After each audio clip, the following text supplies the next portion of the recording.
kinakausap namin, sumanib na kayo dito sa amin. Ganon din naman po sila, Miss Vicky.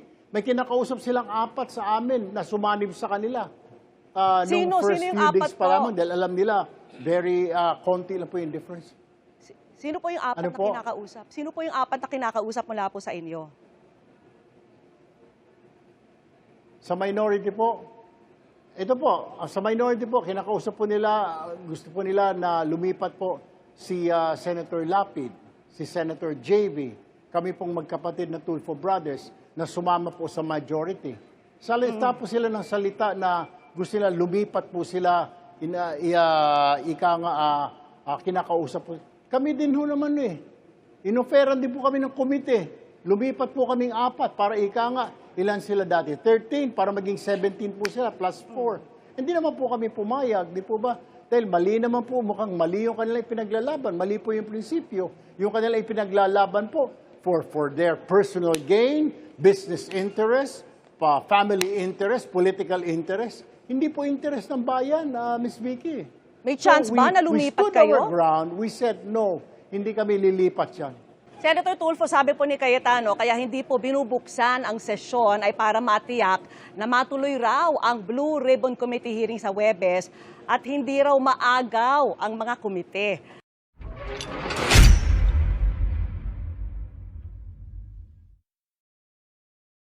Senator, ang gusto niyo po mag-resign si Senate President Alan Peter Cayetano. For the sake of discussion po, halimbawa pumayag siya, paano kaya pipiliin ang kanyang kapalit? Kasi 11 po kayo sa minority, 11 na lang din po sila sa majority na pwedeng bumoto dahil wala nga po sina Senador De La Rosa at Estrada. Paano kaya ito? Di kanya-kanya po,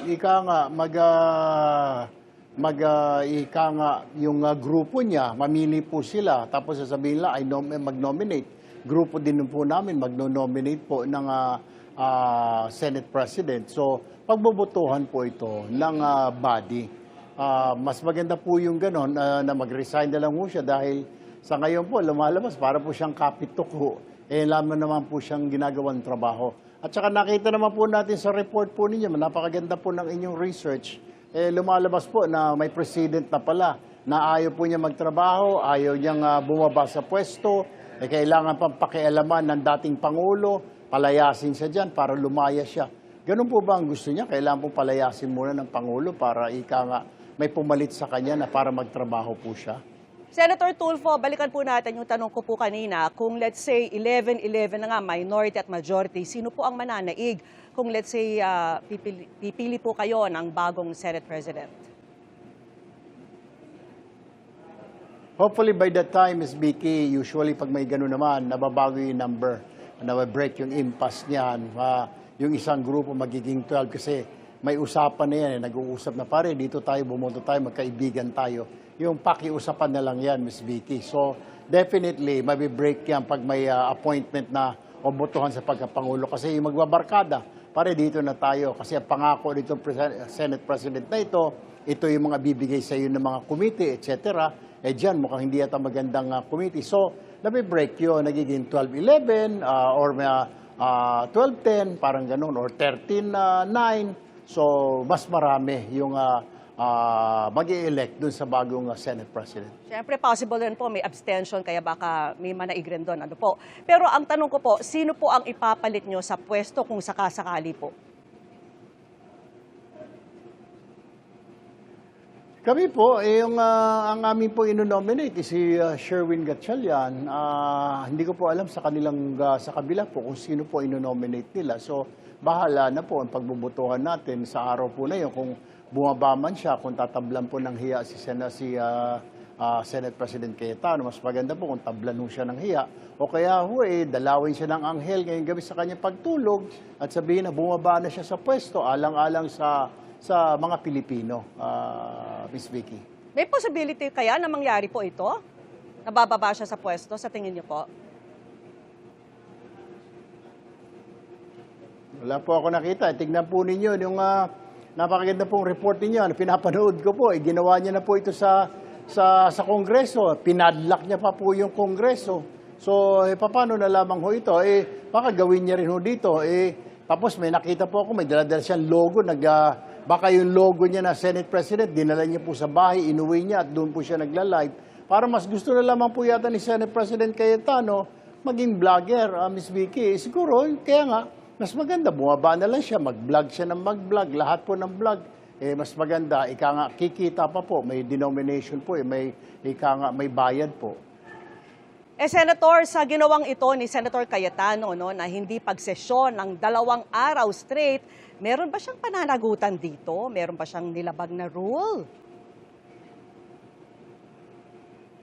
Meron po, yung una po kagad, yung doon sa Section 3 po, ng bilang tungkulin po Senate President na I will hereby discharge faithfully my duty. Yun po yung pagiging Senate President niya po. Dapat po, meron po kaming session. Dapat po siya magpipreside sa mga session Monday to Wednesday at exactly 3 o'clock.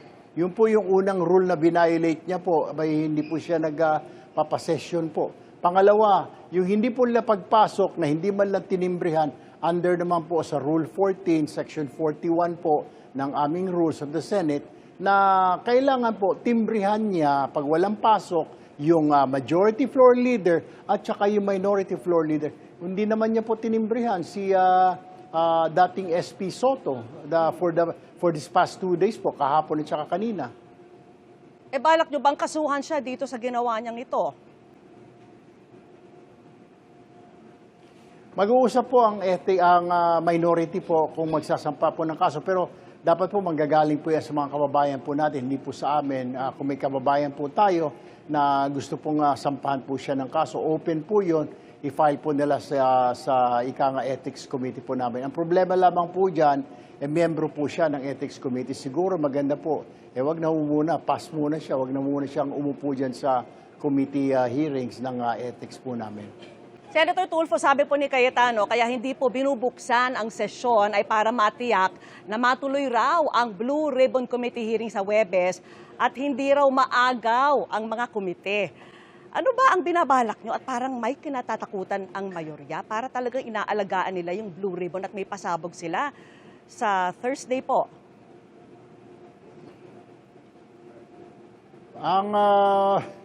Ayaw niya lang sabihin na baka maagaw sa kanya yung Senate presidency. Doon po siya kinakabahan dahil 11-11 nga po eh.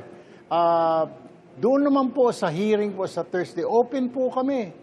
Mag-imbita lang ho siya. Darating po yung mga ilang miyembro po na minority. Sa Thursday po, di okay lang ho sa amin. Wala naman kami, hindi naman kami kukontra. Actually, Miss Vicky, parang hindi ko maintindihan eh. Para namang pretentious, mapagkunwari, may nagbabalat kayo si Senator Cayetano. Nung Blue Ribbon hearing po, member siya ex officio dahil minority leader siya. Ni minsan po, hindi po siya nag-attend eh. Ex officio po siya, dapat pumirma po siya doon sa chairman's report. Hindi po siya pumirma kasi nakita niya na ilan sa mga kasamahan niya, tatamaan po doon sa Blue Ribbon. True enough, tignan mo, yung kumampi sa kanya, may mga kaso po, kinampihan po siya. Kaya po siya naging Senate President. Kung may problema po, may reklamo siya doon sa report po ng chairman, dapat pumirma po siya at naglagay po siya doon ng may mga question po siya with amendments para pag-usapan po sa floor. Hindi yung hindi ka pipirma. 10 po ng mga kasamahan niya sa mayorya ngayon, hindi po sila pumirma doon po sa committee report o chairman's report ng Blue Ribbon ni Senator Ping Lacson. Ang tanong po natin, bakit? Kasi pinoprotektahan nyo yung mga kamiyembro ninyo. Hindi po tama yun, di po ba? Dapat po kung mga ibang otoridad, pag nagkasala, example na lang po, police, di ba? Nagkasala, sasabihin, kabaro niya yan, ipoprotektahan niya yan. Ganun din pala ho dito. Ayaw nyo hong pirmahan yung report dahil tatamaan yung ilang kasama natin. Unfair naman po yun. Pero may balak ba talagang agawin yung Blue Ribbon Committee sa kanila? Wala po ma'am, wala po kaming numero ho eh. 11 lang ho kami, kailangan ho namin 12, 13 po eh, lalo na yung Senate presidency. Ano ang kinakatakot niya? Sabi, habang wala po kaming number, 11 lang po kami, Senator or Speaker, Senate President Cayetano, safe ka na. Eto po, parang may patutsada rin sa Manurya si Cayetano kanina. In the same way daw na nag-walk out kayo last week para mapigil yung pag-ambyenda sa rules on teleconferencing, ginagawa rin daw nila ito para maprotektahan ang trabaho ng mga komite. Magkapareho nga ba ang dalawang yon, yung walk out at yung hindi pagsasagawa ng sesyon? May pinagkaiba po, Miss Vicky. Ano Tama po po yun. Pareho po, pinoprotektahan. Pero yung walkout po ng minority, pinoprotektahan po yung rules. Dahil ayaw pong sundin ni Senate President Cayetano at saka ni Marcoleta. Ayaw po nilang yung kanila pinapasok na 41C na pwede ang video conferencing sa voting at pag-attend ng session, di na kailangan pumasok. Yung po tinutulan namin, at sinabi namin sa minority, pag-usapan natin dito, let's deliberate, let's discuss this section. Ayaw po. Gusto na pagbutuhan ka agad. Kasi nakita po nila, labang sila I think they were 11 at that time, tapos 9 lang ho kami. Talo ho talaga kami. Kaya hindi ho kami pumayag. Pinipilit nila na, no, let's do this. Kaya nag-walk out po kami. Sa kanila naman po, ano hong proteksyon? Pinoprotektahan po nila yung kanilang kasama na nahuli na, parang binoboykot nila, parang protesta po yun. Pinoprotektahan po nila para hindi na siguro maulit kung may mga mahuli pa in the very near future na mga miyembro ng mayorya para hindi sila mabawasan. Dapat hindi po ganon. Tapos, huwag pong isisi sa minority na tinatakot. Wala po kaming kapangyarihan, Ms. Vicky, na manakot kasi hindi naman po namin hawak ang sandigan. Lalong hindi naman namin hawak ang ombudsman. We do not have the power to execute a warrant of arrest para sa kanila. Wala po yun eh. Oh, yes, kinakausap namin. Oh, sumanib na kayo dito sa amin. Ganon din naman po sila, Miss Vicky. May kinakausap silang 4 sa amin na sumanib sa kanila. Nung first yung few 4 days pa po? lamang, dahil alam nila, very konti lang po yung difference. Sino po yung 4 Ano na po? kinakausap? Sino po yung 4 na kinakausap mula po sa inyo? Sa minority po, ito po, sa minority po, kinakausap po nila, gusto po nila na lumipat po si Senator Lapid, si Senator JV, kami pong magkapatid na Tulfo Brothers, na sumama po sa majority. Salita po sila ng salita na gusto nila lumipat po sila, kinakausap po. Kami din ho naman inoferan din po kami ng komite. Lumipat po kaming 4 para ilan sila dati? 13 para maging 17 po sila plus 4. Hindi naman po kami pumayag, di po ba? Dahil mali naman po, mukhang mali yung kanila ipinaglalaban. Mali po yung prinsipyo. Yung kanila ipinaglalaban po for their personal gain, business interest, family interest, political interest. Hindi po interest ng bayan, Ms. Vicky. May chance ba na lumipat kayo? We stood our ground. We said, no, hindi kami lilipat yan. Okay, sige ho. Hindi po doon nga po kami lumipat kasi hindi po kami naniniwala doon sa kanilang ipinaglalaban. Sino naman ho yung mga sinusungkit nyo doon sa majority? Mga senior members po namin ng mga may kausap po doon, mga kaibigan naman po nila, nakasama. Tama po yun, si Senator Jinggoy na, pare baka gusto mo lumipat na dito sa amin. Yung pong isa sa alam ko na kinakausap, si Senadora Lore, kinakausap din. Dahil magkakaibigan naman po yan, magkakasama sila 17th, 18th, 19th Congress. So, magbabarkada na po yan. Nagkaiba lang po ng bakod. Next year po, maaring yung iba dyan po sa kanila, nandito na po sa amin, baka ilang araw from now. Ganun lang ho dito talaga, ganun po yung politika Palipat-lipat ho So, Senator, ang dami pong nagko-komento. Na from minority, lumipat po sa majority. Sige po.